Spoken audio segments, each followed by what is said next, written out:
Hi everyone, welcome to my channel where I discuss all things human design. On today's episode, I'm going to be reviewing the Ego Energy Center and the gates found within it. If you've been following for a while, then you may have already seen my root, solar plexus, sacral, and spleen videos, which I've linked below. And if you're new to human design and you have no idea what I'm talking about, I've linked several resources in the description box below where you can learn more about your human design for free. Lastly, don't forget to hit that subscribe button as I put out 2 new videos each week. And the goal of my channel is to make human design as accessible and understandable as possible with real life examples of human design and how it shows up in our everyday lives. With that, I'll be diving in shortly to the Ego Energy Center. I do want to mention that I will be referencing my handwritten notes that I've used over the years of human design and gene key study, as well as the definitive book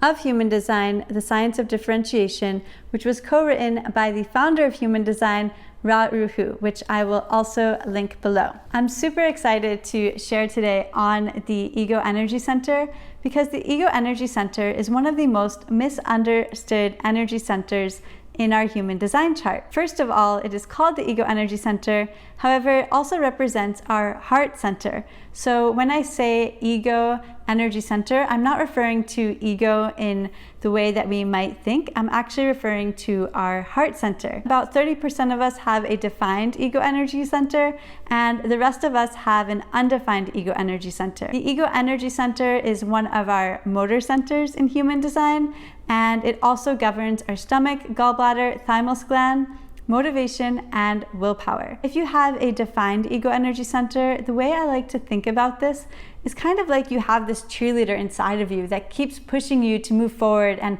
complete projects. You have this drive, this motivation that you're always motivated on your own. You're very self-motivated. You can work independently, you can work in groups and teams, but on your own, you're quite motivated and you don't rely on the energy of others to stay motivated and to maintain that. Those with an undefined ego energy center may wonder why it's so difficult for them to stay motivated and why their motivation comes in spurts. And this is because you magnify those that have a defined ego energy center. However, society has conditioned us to believe that we're meant to go, go, go and do, that you might question why you're not always able to complete a project or why you don't always feel motivated by what you're doing. This is completely normal, and some of us are designed to operate with a standard set motivation and willpower, while the rest of us, maybe we're not necessarily operating that way or designed that way, but it comes and goes, and there's nothing wrong with that. One thing that's interesting that I love asking my clients that have a completely open energy center here, so meaning that you have an undefined ego that has absolutely no gates connected, is to tell me about a time where they didn't know how they were going to reach their end goal and what happened. So for example, a really common one that I hear is I'll have a client that doesn't know how they're going to pay rent. However, they will come to me and tell me afterwards that a client or customer came in and paid them for something that they owed from the past that they might have forgotten about, or that their tax return came in at the right time. Those with an absolutely open ego energy center are constantly having these experiences of when they let go of control, the universe does its work and shows up. And that's really confusing because our actual ego, the human ego, often is trying to control situations and control outcomes, and when we let go, that's when the magic happens. There are several references to this in our human design chart, and this is just one example. If on the other side of things you have a defined ego energy center, and this is perhaps your inner authority, you may find that having control over a situation is actually how you are designed and how you operate. This is, again, not a bad thing and doesn't mean that you are a controlling person, rather that you are more likely to choose the option where you have more control. For example, if you were going to a restaurant and you had to choose between one that you were familiar with versus a new restaurant, you might choose the one that you're familiar with because you have more control over the situation. You already know what you want to order, you know the price, you know the location, And so that might be the restaurant that you always choose. And that's just an interesting way to look at it. With that, let's dive into the gates found within the Ego Energy Center. If you're using your chart, I'll be starting at gate 21 and then moving on to gate 51 and so on. I'll be looking at the textbook definition of the gate, and then I'll be giving you some real life examples. So starting with gate 21, we have the gate of the hunter/huntress. And the way I like to think about gate 21 is these are our super resourceful friends. Those of the gate 21 are naturally really good at managing both monetary as well as physical material resources.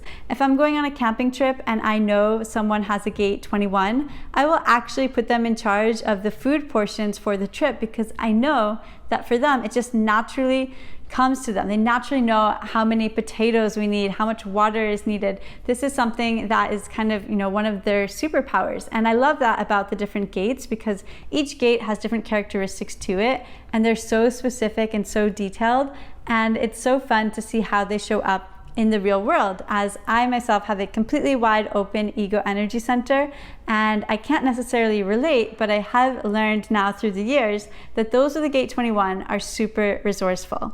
If we move on to gate 51 is the gate of shock. And when I think about the gate 51, these are the people that love to create community and really want to make a positive impact on the world. We all want to do this. However, those of the gate 51 have this drive inside of them to do this, especially if it's connected to the gate 25 in the G Center and they have a defined Ego Energy Center. Those of the gate 51 are constantly looking to where they can lead and provide leadership towards memberships or communities or groups. They want to get involved. They want to create a positive impact. What's important, however, is that if you have a gate 51 and you have limiting beliefs or any insecurities, you may start off and create that community and then take a step down for fear of judgment, and maybe you're still working on your insecurities, and then you'll want to step back up. So really working on any limiting beliefs you might have or insecurities around starting a community or membership or group beforehand is going to be super important, because otherwise it's going to come back to you, and we don't want to be stepping down for something that we could have solved, if that makes sense. The next gate I'm going to speak about is gate 26. Gate 26 is the gate of the egoist, and the way I like to think about gate 26 is they really are just a great smooth talker. Those of the gate 26 have this natural ability to say things in a way that sits well in those in front of them. They're able to explain complex scenarios or sell items that maybe the regular person or someone without a gate 26, not necessarily regular, but someone without a gate 26 might just try to sell a pair of shoes. Someone with the gate 26 might actually tell the customer why they need the pair of shoes, what's so special about these shoes, and it will really sit with the customer looking at the shoes. So the gate 26 is really helping others see what they need to see through the power of their word and how they use it. What's important, however, is if you have the gate 26, not to push your word on others and become too pushy. That said, the next gate we're going to look at is gate 40. This is the last gate that I'll be reviewing, and gate 40 is the gate of aloneness. Gate 40 is interesting because it really is about giving back and giving back to community. Those with a gate 40 often validate themselves through giving, and they feel that by giving, that's how they validate themselves. However, this is an extremely dangerous, codependent situation that I want to remind those of the gate 40 of how important it is to show up first for yourself and not depend on the validation of others, especially through giving. An example that I use often in my client calls is if you have the gate 40 and let's say you are responsible for the cookies at a bake sale every week, and one week you're just not feeling well. If you have an unaligned gate 40, you might still show up to bring your cookies to the bake sale because you feel that if you don't, you won't receive validation and people won't like you anymore, and you won't be seen as the giver or the provider to your community. However, by doing that, you're actually not showing up as much as you could for those around you. And how important it is to sometimes, if you need to, stay back, not give, not show up with the bake sale cookies if you need time to rest, so that the following week you can really show up tenfold. It's all about showing up for yourself so that you can show up even more for those around you. That's all I have today for the gates found within the Ego Energy Center. We covered gate 21, the gate of resourcefulness, gate 51, the ability to impact others, make an impact, and start a community or a group. We talked about gate 26, the smooth talker, and gate 40, the provider to the community. I hope that this was fun. Let me know in the comments below what you thought. My favorite way to learn about human design is through you. And don't forget to hit that subscribe button, as I put out 2 new videos each week, and I can't wait to continue creating videos on human design.